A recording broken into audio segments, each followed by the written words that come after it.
जय श्री राम सारियाने। कैसे हो तुम सब लोग? कमेंट करके बता दो।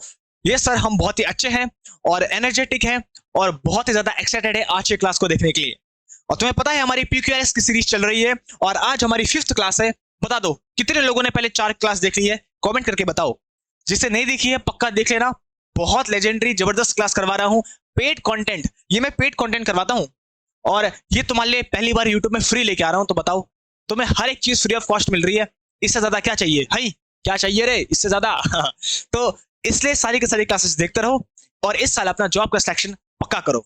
और अगर तुम सबके सब रेडी हो और तुमने वीडियो को लाइक कर दिया है, जो नए बच्चे हैं चैनल को सब्सक्राइब जल्दी से कर लो भैया। बहुत ऐसा चैनल कहीं नहीं मिलेगा, पूरा पेड कंटेंट लेके आया हूँ। 15,000 की क्लास होती है अगर तुम ऑफलाइन में जाओगे, और ऑनलाइन में यही क्लास 1200-1500 की होती है और फ्री ऑफ कॉस्ट तुम्हारे लिए लेके आया हूँ। तो यार एक लाइक तो बनता है, कमेंट बनता है और चैनल को सब्सक्राइब जरूर करना। अगर तुम्हें क्लास पसंद आएगी पहले क्लास देख लो तब करना। और अगर तुम सब के सब रेडी हो, एक्साइटेड हो, तो बिना टाइम वेस्ट किए करते हैं आज की धमाकेदार क्लास को start.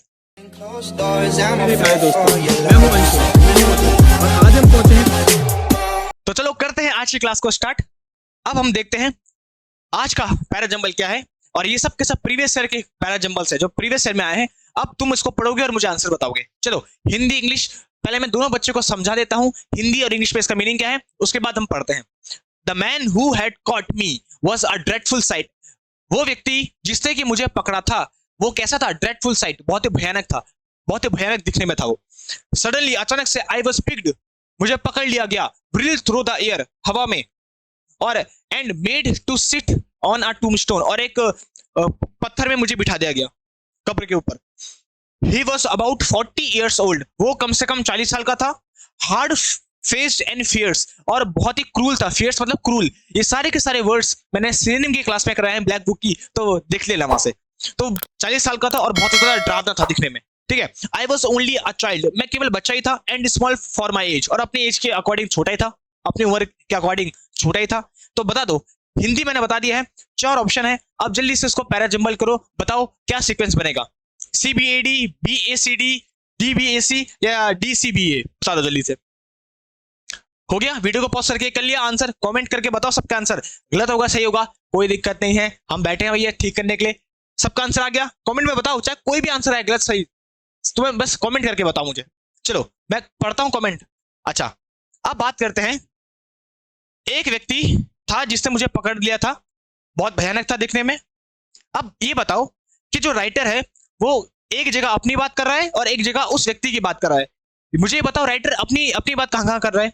I was only a child, मैं केवल बच्चा था, अपनी एज के अकॉर्डिंग छोटा था। तो एक तो डी में राइटर अपने बारे में बात कर रहा है, सडनली आई वॉज पिक्ड, और अचानक से मुझे पकड़ लिया गया, और एक में वो बी में बात कर रहा है। तो डी और बी में वो अपने बारे में बात कर रहा है, और ए में उस व्यक्ति ने मुझे पकड़ लिया, उस व्यक्ति की बात कर रहा है ए में, और सी में ही वॉज 40 years old। कौन था वो 40 साल का? कौन था ही? कौन था वो ही? वो तो आदमी था, वही तो था। अरे नाउन है, आदमी है, तो 40 साल का कौन था? वो आदमी तो था जिसने पकड़ा राइटर को। तो ये देखो, पहले ए आएगा तब जाके सी आएगा। सबको आ गया? देखो कितना इजी होता है, पेयर ढूंढना होता है हमको, पेयर। तो पेयर ढूंढना कितना इजी है। यहाँ पे जो 40 साल का था, 40 साल का व्यक्ति था, वो जो खतरनाक था दिखने में, कौन था वो व्यक्ति? वो आदमी तो था। तो पहले नाउन को इंट्रोड्यूस करवाएंगे और उसी नाउन के बारे में फिर ही आया है प्रोनाउन। इसका मतलब पहले ए आएगा तब जाके सी आएगा। इसका मतलब एसी का पेयर बन रहा है एक साथ। एसी का पेयर कहां बन रहा है भैया? यहाँ पे एसी का पेयर है, यहाँ पे भी एसी का पेयर है, यहाँ पे नहीं है, और यहाँ पे है क्या? नहीं है। इसका मतलब इन दोनों में से हमारा आंसर होगा। इतना इजी है भाई, बताओ। मैं तो एक्सप्लेन कर रहा हूँ, तुम तो 10 सेकंड में उड़ा दोगे इसको। इसलिए अतुल सर के जो स्टूडेंट है वो धनुधर है, एकदम तगड़े हैं, वो लेजेंडरी है। तो एक व्यक्ति को पहले इंट्रोड्यूस कराया, मैन के बारे में बोला, फिर उसी मैन के लिए हमने ही का यूज किया। तो वो व्यक्ति जो था उसने मुझे पकड़ लिया, वो बहुत ही 40 साल का था, बहुत ही खतरनाक था। तो ए और सी का पेयर हमको समझ में आ गया है। अब बात करते हैं डी और बी का एक साथ पेयर है। अब पहले डी आएगा कि पहले बी आएगा? सडनली, अचानक से। तो अचानक से उसके पहले भी तो कुछ बोलना पड़ेगा। इसका मतलब कोई भी सेंटेंस कंजंक्शन है किसी से स्टार्ट नहीं होता, इसका मतलब बी से सेंटेंस स्टार्ट नहीं हो सकता है। इसका मतलब पहले डी आएगा तब जाके बी आएगा, पहले डी आएगा तब जाके बी आएगा। तो डी बी ए सी कहां है? डी बी ए सी एक ही में है, हमारा आंसर हो गया तुरंत। सडनली, अचानक से मुझे उठा ले गया। अचानक से क्या? उसके पहले कुछ तो बोला होगा। अचानक से मैं लोग, अचानक से मैं पढ़ने लग गया। तुम बोलोगे सर कब? मैं बोलूंगा अचानक से मैं पढ़ने लग गया। तुम एक थप्पड़ मारोगे, सर कब? इसका मतलब सडनली के पहले कुछ तो बोलना पड़ेगा। इसका मतलब ये हमारा ओपनिंग स्टेटमेंट नहीं हो सकता है, तो बी हमारा ओपनिंग स्टेटमेंट नहीं हो सकता है। इसका मतलब डी ओपनिंग स्टेटमेंट है। क्या बात करें, I was only a child, मैं केवल बच्चा था, अपनी एज से छोटा था, मतलब कच्चा था। तो एक दिन की बात है, मुझे पकड़ लिया गया और मुझे बिठा दिया गया। जिसने बिठाया, जिस व्यक्ति ने मुझे पकड़ा, देखो मुझे पकड़ लिया गया, किसने पकड़ा? उस व्यक्ति ने पकड़ा। तो पहले बी आएगा तब जाके ए आएगा। क्या बोल रहे हैं, पहले बी आएगा तब जाके ए आएगा। कैसे? मैं छोटा बच्चा था, कच्चा था अपनी उम्र में, एक दिन मुझे अचानक से पकड़ लिया गया और मुझे बिठा दिया गया। जिस व्यक्ति ने मुझे पकड़ा, the man who had caught me, जिस व्यक्ति ने मुझे पकड़ा वो व्यक्ति दिखने में बहुत ही खतरनाक था। वो लगभग 40 साल का था और बहुत ही डरावना था। अब कहानी तुम्हारे पास फिट बैठ गई है, तो अगर तुम अपने कॉमन सेंस से चलो तो भी तुम आंसर कर सकते हो, लेकिन अगर मेरे साथ पढ़ रहे हो और शॉर्ट ट्रिक से चलोगे और जैसा चाहिए, जैसा ढूंढना चाहिए पेयर के अकॉर्डिंग वैसे चलोगे, तो यही आंसर मैं सच बता रहा हूं तुम 10-15 सेकंड में कर लोगे, मैक्सिमम 30 सेकंड में, मैक्सिमम 30 सेकंड, और 30 सेकंड में बहुत कम होते हैं। बताओ, आया ना मजा? तो कैसे कि हमने ये देखा कि डी और बी में राइटर अपने बारे में बात कर रहे हैं, तो डी बी का पेयर बनेगा। और इसमें आदमी के बारे में बात हो रही है कि 40 साल का था, उसने मुझे पकड़ा, तो इसका मतलब ए सी का पेयर बनेगा। और पहले क्या आएगा, पहले मैन को इंट्रोड्यूस करवाएंगे, नाउन को, उसके बाद उसके लिए ही आएगा। इसका मतलब पहले ए और सी आएगा, तो ए सी का पेयर बन गया। और पहले मैं बोलूंगा कि मैं छोटा था और अचानक से मुझे पकड़ लिया गया, छोटा था अचानक से मुझे पकड़ लिया गया, इसका मतलब पहले डी आएगा तब जाके बी आएगा। और वैसे भी जो सडनली है वो आता तो है नहीं पहले, तो इसका मतलब पहले डी आएगा तब जाके बी, तो डी बी ए सी। तुरंत, एक दिन मैं छोटा था, एक दिन मुझे अचानक से पकड़ लिया गया, मुझे बिठा दिया गया। जिस व्यक्ति ने मुझे पकड़ा, जिस व्यक्ति ने मुझे पकड़ा, तो पहले मैं ये तो बोलूंगा कि मुझे पकड़ लिया गया, और जिस व्यक्ति ने मुझे पकड़ा, देखो the man who had caught me, जिस व्यक्ति ने मुझे पकड़ा वो व्यक्ति बहुत ही खतरनाक था, 40 साल का था। आया ना मजा? इसका मतलब हमारा आंसर है डी बी ए सी। तो पेयर ढूंढो और ये देखो कि ओपनिंग स्टेटमेंट क्या है। तो हमारा ओपनिंग स्टेटमेंट क्या था? डी था, ये था हमारा ओपनिंग स्टेटमेंट। तो ओपनिंग स्टेटमेंट ढूंढो और उसके बाद पेयर ढूंढो, आंसर तुम्हें तुरंत मिल जाएगा। और जैसे जैसे तुम मेरे साथ प्रैक्टिस करते रहोगे अपने गुरुजी के साथ, वैसे वैसे तुम्हें बड़ा मजा आता रहेगा। हा, ये तो बड़ा है। जब भी ना कोई बड़े आते हैं तो मुझे बड़ा मजा आता है, जब कोई बड़े पैराजंबल आते हैं उसको सॉल्व करने में मुझे बड़ा मजा आता है।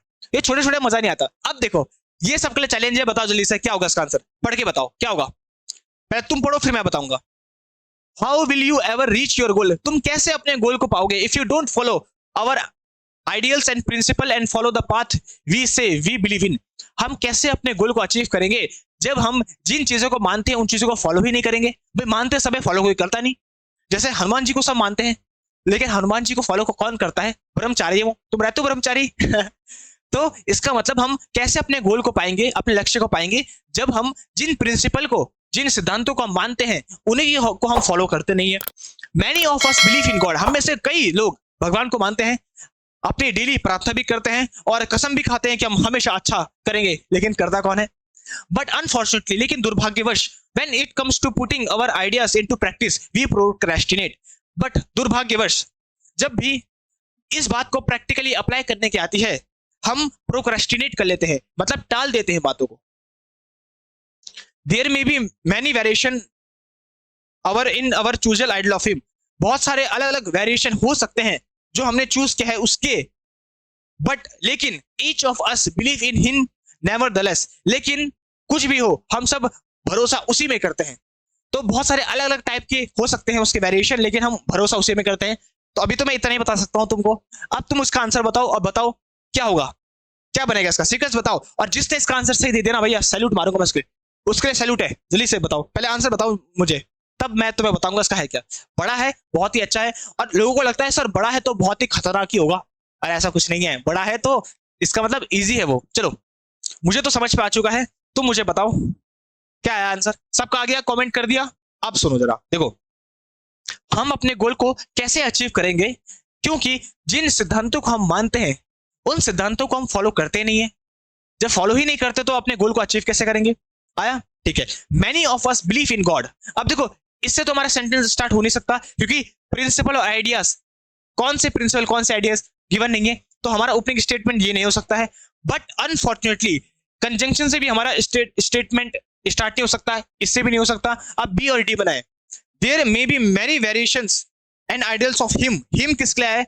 हिम, इसका मतलब उसके बहुत सारे वेरिएशन हो सकते हैं, तो ये भी हमको नहीं पता है किसके, इसका मतलब जो ओपनिंग स्टेटमेंट है वो क्या है, बी है। पहले बात ये बताओ, सबको इतना समझ पाया कि हम भगवान के बारे में बात कर रहे हैं, बी हमारा ओपनिंग स्टेटमेंट है, क्या इतना सबको समझ पाया? क्योंकि हम बोल रहे हैं हम अपने गोल को कैसे अचीव करेंगे, जब उन आइडियाज को हम फॉलो नहीं करते जिस पर हम मानते हैं, तो कौन से आइडियाज हमको नहीं पता है। बट से हमारा सेंटेंस स्टार्ट होता नहीं है कंजंक्शन से। There may be many variations in our chosen ideals of him, हम उसको मानते हैं, उस पर कितने प्रकार की भी हम मान सकते हैं उसको किसको हमको नहीं पता है। इसका मतलब हमारा जो ओपनिंग स्टेटमेंट होगा वो बी होगा, बी से स्टार्ट हो रहा है। अगर बी से स्टार्ट हो रहा है तो ये दोनों गए, अब बी ए आएगा या बी डी आएगा, बी के बाद ए आएगा कि बी के बाद डी आएगा। अब बात करते हैं बी के बाद ए की बी के बाद डी, बी के बाद ए की बी के बाद डी। सबको पता है बी से स्टार्ट हो रहा है। हम में से बहुत सारे ज्यादातर भगवान को मानते हैं और प्रेयर भी करते हैं, प्रार्थना भी करते हैं और कसम भी खाते हैं कि हम अच्छे बने रहेंगे। अब लोगों को लगेगा, लेकिन जब उसको अप्लाई करने की बात आती है तो हम प्रोक्रेस्टिनेट कर लेते हैं। तो बी के बाद सी बहुत सारे को लग रहा होगा, लेकिन उसने गिवन दिया भी नहीं आंसर ऑप्शन में। अब देखो, अब ध्यान से सुनना, यहाँ पे देखो, हम में से बहुत लोग भगवान को मानते हैं और प्रार्थना भी करते हैं डेली भगवान की, इतना सबको क्लियर हुआ। There may be many variations in chosen idol of him, उसके बहुत सारे तरीके हो सकते हैं, उसको क्या करने के उसको पूजा करने के, मानने के बहुत तरीके हो सकते हैं। हिम किसके, ये जो हिम आया वो किसके लिए है? अरे गॉड के लिए तो आया है, भगवान के लिए आया है हिम। इसका मतलब बी के बाद डी है, बी के बाद डी है और बी हमारा ओपनिंग स्टेटमेंट है। इसका मतलब हमारा आंसर हो गया डी। लो बताओ, आया मजा? आया मजा? तो अगर तुम इतनी हिंट देख लेते कि हिम जो आया वो भगवान के लिए आया, तो तुम्हारा तुरंत आंसर हो जाता कि बी और बी के बाद डी। अब भगवान के लिए क्यों आया है, ध्यान से सुनना क्यों आया है। देखो, हम बोल रहे हैं हम सब कैसे भगवान में भरोसा करते हैं और प्रार्थना करते हैं daily. There may be variations in chosen idol of him, मतलब जो भगवान है हिम, उसके कई तरीके हो सकते हैं। कोई अल्लाह को मानता है, कोई भगवान को मानता है, कोई गॉड को मानता है, कोई किसी को मानता है, तो उसके बहुत तरीके हो सकते हैं। बट लेकिन each of us believe in him nevertheless, लेकिन कुछ भी हो सबके सब मानते तो उसी को हैं। मतलब उसके कितने भी रूप हो सकते हैं, लेकिन सबके सब मानते तो भगवान को हैं। है तो भगवान एक ही, चाहे तुम अल्लाह बोल के करो, चाहे तुम भगवान बोल के करो, चाहे तुम राम कृष्ण कुछ भी बोलो, लेकिन मानते तो सबके सब भगवान को ही हैं। इसका मतलब जहां पे जो हिम आया है, वो जो हिम आया है वो भगवान के लिए है। ये क्वालिटी तो भगवान की हो सकती है कि उसके कई रूप हो सकते हैं। There may be many variations, उसके कई रूप हो सकते हैं मानने के उसके, लेकिन जो भी है, बट जो भी है मानते हम उसी को हैं। इसका मतलब यहाँ पे जो हिम आया है दोनों जगह, वो किसके बारे में है? भगवान के बारे में। तो पहले बी आएगा और फिर बी के बाद डी आएगा, बी आएगा, बी के बाद डी आएगा, क्योंकि पहले नाउन आएगा और नाउन के बाद तब जाके वहां पे प्रोनाउन आएगा। तो हम बोल रहे हैं हम सब के सब भगवान में भरोसा करते हैं, पूजा भी करते हैं भगवान की और कसम भी खाते हैं कि हम अच्छा बनेंगे, और उसको मानने के कई तरीके हैं। हिम, उस भगवान को मानने के कई रूप हैं, कई तरीके से हम मान सकते हैं, लेकिन किसी भी तरीके से मानते हम उसी को हैं। Each of us believe in him, मानते हम उसी को हैं, भगवान को ही मानते हैं। तो बी और डी, बी और डी। उसके बाद फिर हम बात करते हैं, लेकिन दुर्भाग्यवश जब प्रैक्टिकल की बात आती है, अप्लाई करने की बात आती है, हम टाल देते हैं बात को। और अगर हम टालते हैं तो अपना गोल को कैसे अचीव करेंगे जब हम फॉलो ही नहीं करेंगे? तो ऐसा पूरा सीक्वेंस बन रहा है। आया सबको समझ में? कैसे बोला? हम सब भगवान को मानते हैं, पूजा पाठ करते हैं और कसम भी खाते हैं अच्छा बनने की। उस भगवान को मानने के कई तरीके हैं, कई रूपों में भगवान को मानते हैं, लेकिन मानते सब एक ही को हैं। भगवान तो एक ही है, मानते उसी को है, चाहे किसी भी रूप में माने। लेकिन दुर्भाग्यवश जब उसको पुट करने की बात आती है प्रैक्टिकली, भाई अच्छा बनो, लेकिन जब अच्छा बनने की बात आती है हम टाल देते हैं उस बात को। और अगर हम ऐसे टालते रहेंगे, अप्लाई नहीं करेंगे, प्रैक्टिकल अप्लाई नहीं करेंगे, तो कैसे अपने गोल को अचीव कर पाएंगे? आया सबको समझ में? तो ये हिंट कैसे मिली? बी हमारा ओपनिंग स्टेटमेंट था और बी के बाद डी था, क्योंकि हिम जो आया वो भगवान के लिए है। तो बी और डी तुरंत हमारा आंसर हो गया। आया सबको समझ में? तो जो बड़े बड़े क्वेश्चंस होते हैं वो बहुत इजी होते हैं, डरना नहीं है, वहां पे घबराना नहीं है। अब तुम अतुल सर के साथ पढ़ रहे हो तो घबराओगे क्यों? है ना? चलो अब बात करते, देखो अब अगर टेस्ट की बात हो रही है तो ये लो टेस्ट का आ गया तुम्हारे पास। अब बता दो क्या होगा इसका? तो मुझे लगता है सबके सब बता देंगे, जो एग्जाम देने गए वो तो बता ही देंगे। बता चलो, the test procedure start at 10 PM। जो टेस्ट AM, जो टेस्ट स्टार्ट होगा वो तुम्हारा सुबह के 10 बजे से होगा स्टार्ट। तुम्हें पता है ना, जब तुम्हारा टेस्ट होता है तो 10 बजे से स्टार्ट होता है। इन ऑल टेस्ट सेंटर्स, हर टेस्ट सेंटर में जिसका जहां भी सेंटर पड़ता है 10 बजे तुम्हारा टेस्ट स्टार्ट हो जाएगा। When you enter the test hall, जब तुम टेस्ट हॉल में एंटर करोगे, you should have your test admit card with you. तुमको टेस्ट एडमिट कार्ड तुम्हारे पास होना चाहिए। सबको पता है अगर कोई एग्जाम देने गया होगा तो जब एग्जाम देने जाते हो तो टेस्ट कार्ड तुम्हारे पास होना चाहिए। यू आर देयरफॉर, इसीलिए तुम्हें रिक्वायर्ड है कि तुम 9:30 बजे पहुंचो। इसलिए तुम्हें रिक्वायर्ड है कि तुम 9:30 बजे पहुंचो। क्यों रिक्वायर्ड है? क्योंकि जो टेस्ट है वो कब से स्टार्ट होगा? 10 बजे से स्टार्ट होगा। ये देखो पेयर तो हमको तुरंत दिख गया, ए सी का पेयर हमको तुरंत दिख गया। ए में क्या बोला है? जो हमारा टेस्ट है वो 10 बजे से स्टार्ट होगा, इसीलिए तुमको रिक्वायर है, ये जरूरी है कि तुम 9:30 बजे ही पहुंच जाओ। तो ए सी का पेयर दिख गया है, ए सी का पेयर दिख गया है, और ए सी का पेयर कहाँ है? केवल एक ही जगह है, तो यही हमारा आंसर हो गया। रिमेंबर, और याद रखना, if you report after 10 PM AM, अगर तुम 10 बजे के बाद रिपोर्ट करोगे, 10 बजे के बाद आओगे, you will not be admitted, तो तुम्हें लिया नहीं जाएगा। तो रिमेंबर, याद रखो, इससे तो सेंटेंस स्टार्ट होगा नहीं, ये तो है नहीं। यू आर देयरफॉर, इसीलिए तुम 9:30 बजे तुम्हें आना पड़ेगा, इससे भी सेंटेंस स्टार्ट होगा नहीं। जब तुम एंटर करोगे टेस्ट में तो एडमिट कार्ड लेके आना है, इससे भी सेंटेंस स्टार्ट होगा नहीं। इसका मतलब जो हमारा ओपनिंग स्टेटमेंट है वो क्या है? ये है कि जो तुम्हारा टेस्ट है वो 10 बजे से स्टार्ट होगा। ओपनिंग स्टेटमेंट ए है, और ए यहाँ पे है, और एक ही ऑप्शन है जिसपे ए है, तो ये हमारा आंसर है। और ए के साथ सी भी है कि तुम्हारा जो टेस्ट है वो 10 बजे से स्टार्ट होगा, इसीलिए तुम्हारी ये जरूरत है कि तुम 9:30 बजे ही पहुंच जाओ। तो ए सी, ए सी, ए सी। उसके बाद अगर तुम 10 बजे के बाद आओगे तो तुमको एडमिट नहीं किया जाएगा, और अगर तुम एंटर हो गए तो एडमिट कार्ड तुम्हारे अपने साथ ले जाना है, जरूरी है। आया सबको समझ पे? बताओ, मजा आया? फिर बता रहा हूं, ओपनिंग स्टेटमेंट ये जितने भी थे सब के सब, सबसे पहले ये तो बोले कि टेस्ट 10 बजे से स्टार्ट होगा, इसलिए तुम्हें 9:30 बजे पहुंचना है। अगर तुम नहीं पहुंच पाए, 10 बजे के बाद पहुंचे, तो तुम्हें निकाल दिया जाएगा, और अगर तुम अंदर आ जाओगे तो एडमिट कार्ड तुम्हारे पास होना चाहिए। तो क्या सीक्वेंस बना? ए सी डी बी। इतना इजी होता है, बताओ, इतना इजी होता है। तो तुम जैसे भी देखो, पेयर से ढूंढो, चाहे तुम ओपनिंग देखो, बच्चे तुम ऐसे भी कर सकते थे इसको, ए ओपनिंग स्टेटमेंट है तो ए एक ही जगह है, तो उससे भी कर लो, ओपनिंग स्टेटमेंट से कर लो। अगर किसी को पेयर दिख गया, जैसे ए सी का पेयर दिख गया, तो उससे भी कर सकता है वो। तो तुम्हारी मर्जी, किसी से भी करो, बस आंसर सही होना चाहिए। तो तुमने एक चीज देख ली होगी, मैं तो तुम्हें एक्सप्लेन कर रहा हूं, फिर भी इतनी जल्दी बता रहा हूं, और तुम तो एग्जाम में तुरंत उड़ा दोगे।